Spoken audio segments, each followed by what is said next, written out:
I got a very well used 201t. This is your standard carburetor, got the screws on it.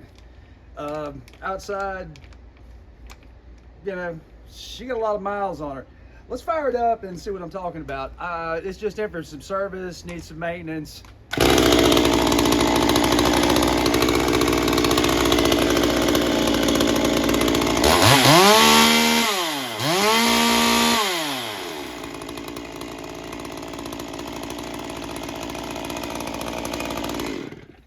Anyway, it seems really lean.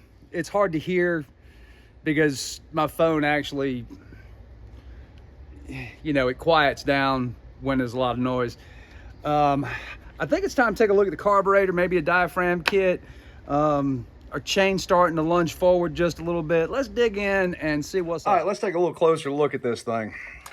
Paracord will do in a pinch. We're gonna put some real starter rope on here. Again, like I said, the brake handle's floppy. It doesn't have anywhere to really rest. I haven't even looked at the air filter yet. Yeah, typical. We'll clean that. If you've got an older 201, this video's for you. Or whether it's a TC or a T. So what happens is when you pull out your spark arrestor thinking you're muffler modding something, there's no amount of relieving. All this plastic is going to get super brittle and it's going to start breaking away. So I'm going to put a spark arrestor back here and just put a proper muffler mod on this. What we will see in this, even though there's not a spring broken, those springs are weak. After a while, here, let me...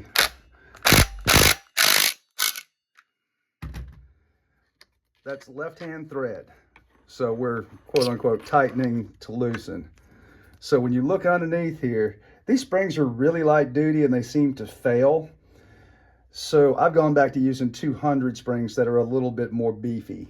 And when I peel those off, I'll show you. Yeah, fair amount of dirt right there. And all that's gonna do is just hold in some heat. So we're gonna get that blown off. Handle's a little banged up here. But let's address a few things and I'll take you along for the ride.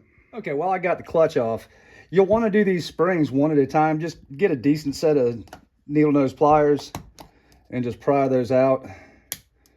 And then I'm gonna take you in and show you.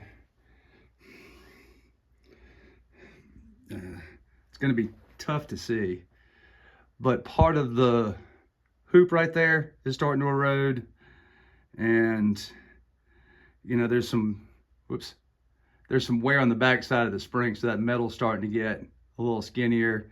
And of course it's a clutch, so there's a lot of heat here. You do want to pay close attention. You see how that's already got a little gouge in it from the spring. Once that gouge gets too deep, it's time to replace the whole clutch. But you can get usually one set of springs replaced before there's enough wear. Again, not hard. Always go away from yourself. I know, sounds crazy. The reason why the 200 springs are a little beefier is because there's no, the shoes actually meet.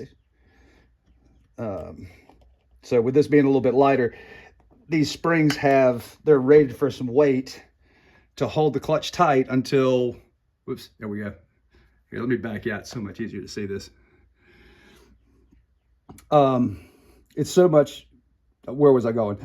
Oh gosh, brain fart. These springs hold the shoes in. The 200 springs are a little heavier. So basically, maybe it's another 100 or 200 RPM it takes to actually open them and then grab your drum, which in turn spins your chain. There's clutch 101. All right, I went outside, just quickly hose this off. So you got two T20s, so these are smaller than the rest of the screws. Your standard screws on these are T27s. So what you want to do is you want to lift up on this plastic piece and then just pry that out nice and easy. Now, this is a thing with 201s in general, is that there seems to be plenty of room for dirt and grime to get in here. Here, let me take you in so you can see what we're looking at. You know, this is like an every 6-month thing. If you're a climber, you're gonna have to take that little cover off. So I'm gonna go out, degrease this, and you know, it's just packed. So this is what's supposed to, this little metal band right here, that's supposed to steady this. So anyway, let's get it cleaned up and maybe it'll work without having to replace that part. All right, hosed all this off, blew it off with some compressed air. Now, this piece right here is supposed to set in this hole. You'll see that right there. So I'm gonna put you in the stand. Oh gosh, I'm gonna put you in the stand so you can see this. I'll try and do it nice and easy. So scratch is good for this. You just want to reach underneath there. Keep your hand over there. Watch your eyes.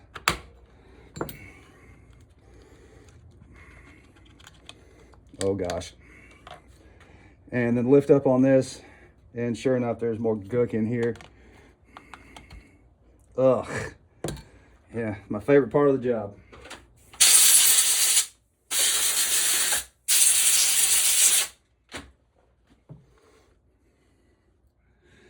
All right, so we want to take this piece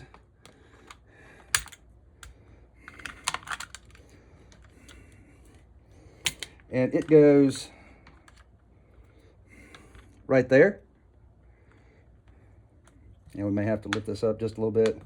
There we go.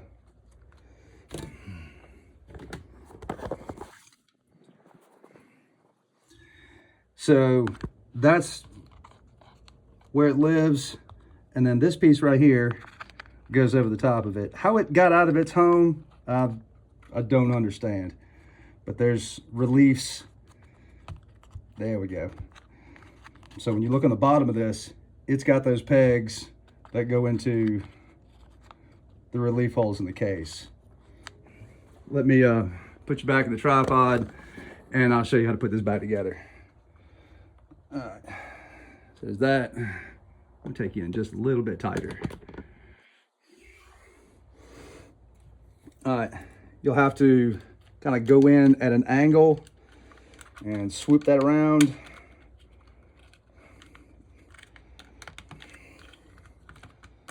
Make sure all that fits in nice and tight. Then to return your brake spring, just a small skinny screwdriver that's about the width of that post. All right, so we need to, there we go. Oh gosh, take some pressure. When the brake is, there we go.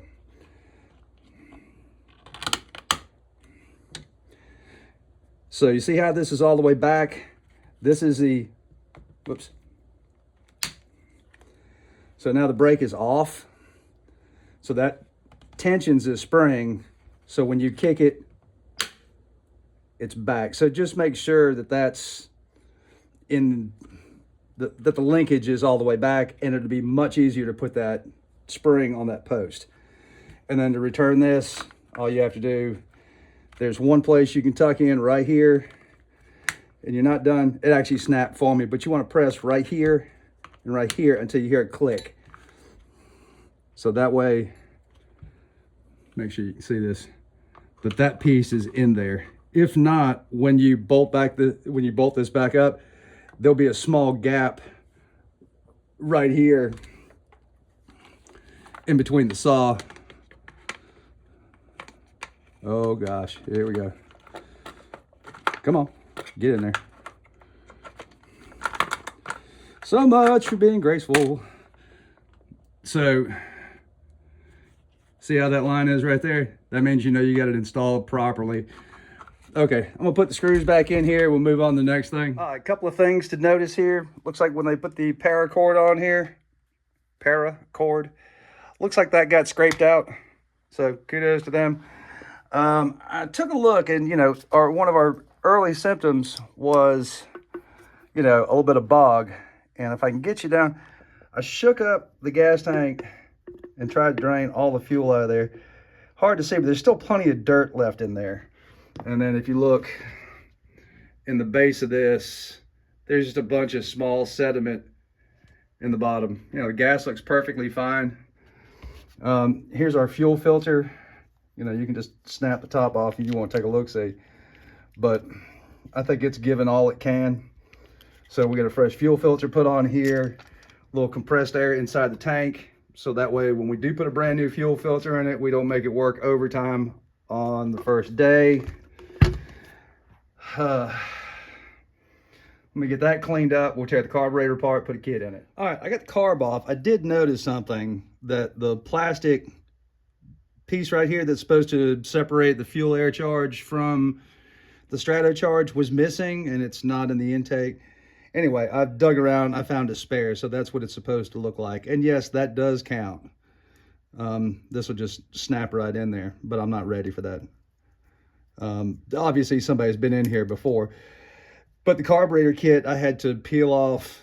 I mean, even with a razor blade, you can still see, some, but it's level to the surface. I don't know if that's just pitting in the aluminum. Anyway, regardless, this doesn't have a Phillips head screw. This is like a T10 Torx. So just make sure you got one of those. These are more common in the new Zama carburetors. And I got a fresh kit.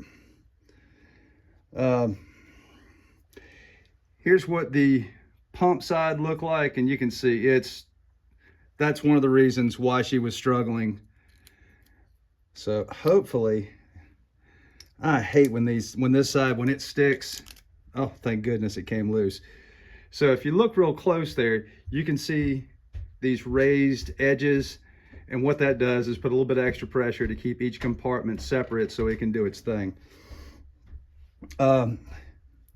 So I'll use this to prop that up so it's somewhat level, and get the needle out. Pop the new needle in.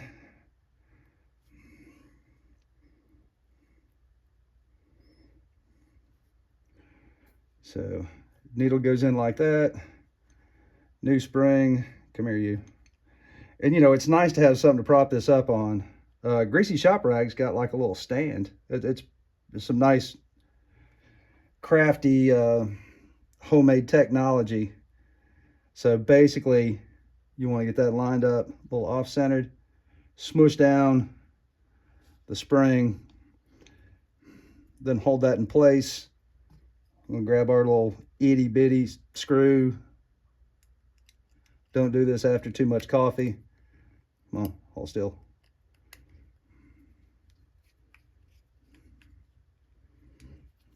And just snug. What you do want to check for is to make sure that when you put a straight edge on there, you can see some daylight in between the height of the metering arm and your straight edge. All right, once you got that, you just want to set. Now this is the way it needs to go on this side. Let me grab the appropriate gasket here. And then, so the diaphragm goes on top of the gasket. I'm not going to bore you with putting the cover on and tightening it down, but that's the proper order for that side. And then conversely, on the other side, it's the plastic diaphragm, and then, whoops, yeah, that's it. That, and then the gasket goes on top, and then you replace your cover. All right, pull cord time. So I want you to take all the tension off the spring. That way it's safe. Boy, this stuff's been in there for a minute. It doesn't want to unravel too terribly well. For nothing else in this video, I hope you learn how to do a pull cord. Because, there's nothing worse than being on the job site and having a perfectly good saw with no pull cord. Peel that out.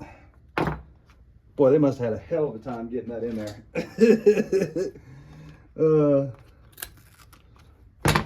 Cut that off. All right, that's out. Now let's take the rope out of the, oh my goodness, out of this end. We'll slide that back in there.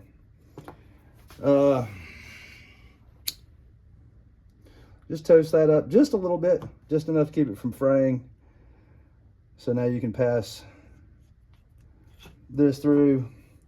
I mean, I guess once you do this for a while, you'll, here, I'll do a regular knot. It's really not necessary, but with the small stuff, I just want to make sure it doesn't pop back through.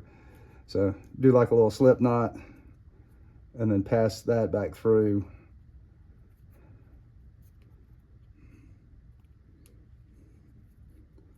And cinch it down. And then we can, there we go. Toast that end up. Keep it from fraying. Don't touch, it's hot. Hot things are hot. There we go, whoops. All right, so here's what I'll suggest is just make sure that your rope is laid out without any tension on it. And then I'll bring you in tight. You'll need some needle nose to do this, more than likely, but you want to line up where it's going to come through and then just inch that in. All you need is just one overhand knot. Don't leave too much tag end. And then you want to tuck the tag into the pocket and then push that down. It's going to take about 4 rounds. Let's pull that tight, make sure she's in there. Yep, she's in there like swimwear. So what I want you to do is pull some of this rope, just hold that taunt once, twice, 3, 4, 5. Okay, I didn't wind any rope onto it. I wound the spring. Okay, you can see, I don't know, right there.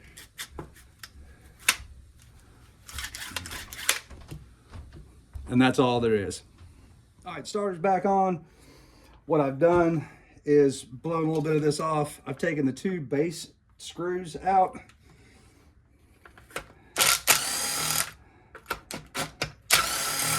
All right, there's your 2 muffler screws. And I find it's really easy. Just, you know, use your scrunch. Oh crap. We're gonna have to take those loose. Got ahead of myself. You know, this will come out on its own, kinda, but the screws are gonna mesh up. So just lift up on that, oh gosh, and just flex that open. All right. Here I am herding cats. There we go. There's 1, 2 screws out. That was graceful. This has got the beginnings of a little bit of cracking right here. I mean, they're hairline fractures. I'm gonna order them another one up. But it's just a thing, you know, it just takes so much heat right through this exhaust port that it starts to become a thing. So let's get spark arrestor in here. Let me go dig that up and I'll be right back. All right, so there's your part number for the spark arrestor.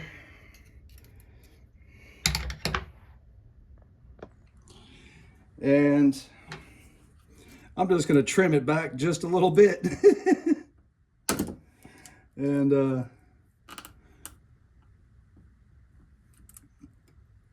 oh, come on. When you trim this back a little bit, you know, you just want to make sure you don't have any loose ends. It may be a little tough to slide in at first, but there it goes. And then you just need a little M4 screw to go back in. And then I'm gonna open the muffler up a little bit right there. Okay, that's all buttoned up, nice and tidy. Make sure you use compressed air, get this all washed out really good. That will just slide right in there, and you'll feel it kind of fall into place. So we're gonna get these started. You know, if you own a 201, you know, this should be one of the things, you know that once a week, there, just stuck on the melted plastic around there. Make sure that these are tight. The 201s have a habit of the muffler screws, muffler bolts backing out.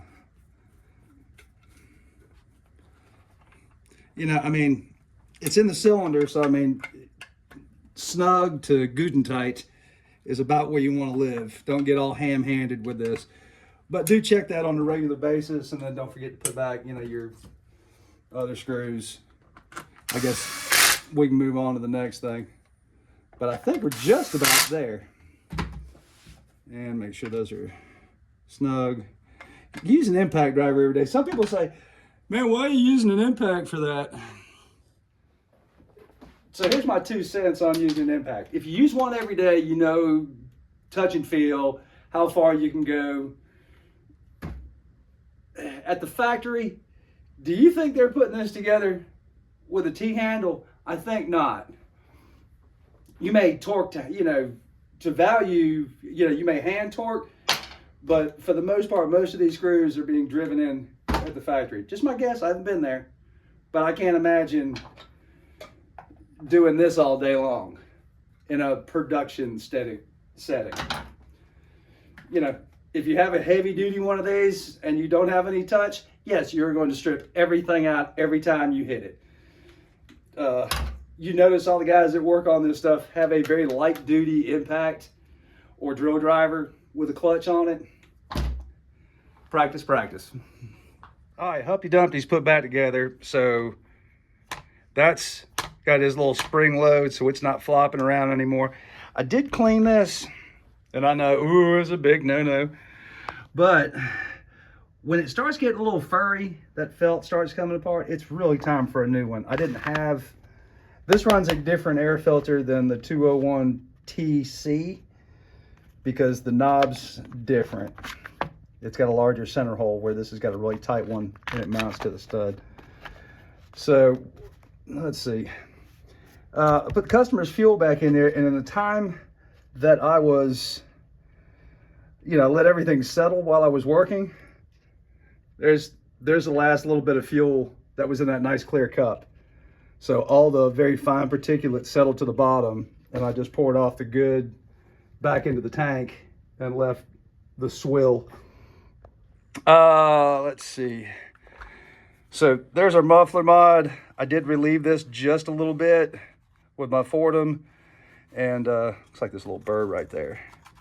But anyway, didn't want anything to melt. But you know, now that that's in there, you know, no, the plastic won't get burnt any longer. But you know, I was guilty of it too myself in the beginning. You know, I'd take that out and I try to relieve a little bit of the plastic up here, and it just pushes it so far forward up into here. It just cooks the crap out of all this plastic, and then it becomes really brittle. So live and learn. Not so fast. Got to replace this, what's left of the old chain catcher. I didn't have a new one. For some reason or other, I'm out, but I do have a nice used one that will do him. So just remember when you go to put that back in, that this goes underneath. When you look, there's like a whole perfect little pocket for this to fit in. So safety. You know, nobody wants to be slapped in the leg or arm by a chain that's been thrown off. Don't overlook those. All right, so I did do just a little bit of quick tuning on this.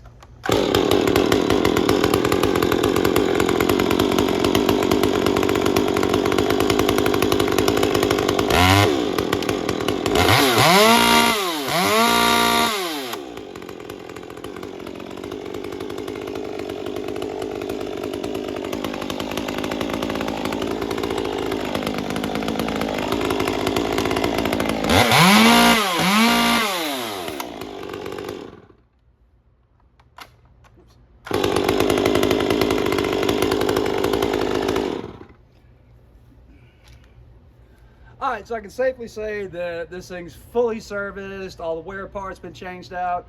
You know, tidied up the air filter, new fuel filter, fuel tank got cleaned out, fresh clutch springs. You know, you notice the chain's super steady. It doesn't creep forward like it was when we were doing it earlier. Actually was able to throw in a timing advance with the muffler mod. I had everything apart. It was only a couple minutes. So, fresh carburetor kit. Easy peasy, lemon squeezy, guys. Y'all have a great day. Thank you so much for watching. Don't forget to subscribe. Don't forget to subscribe.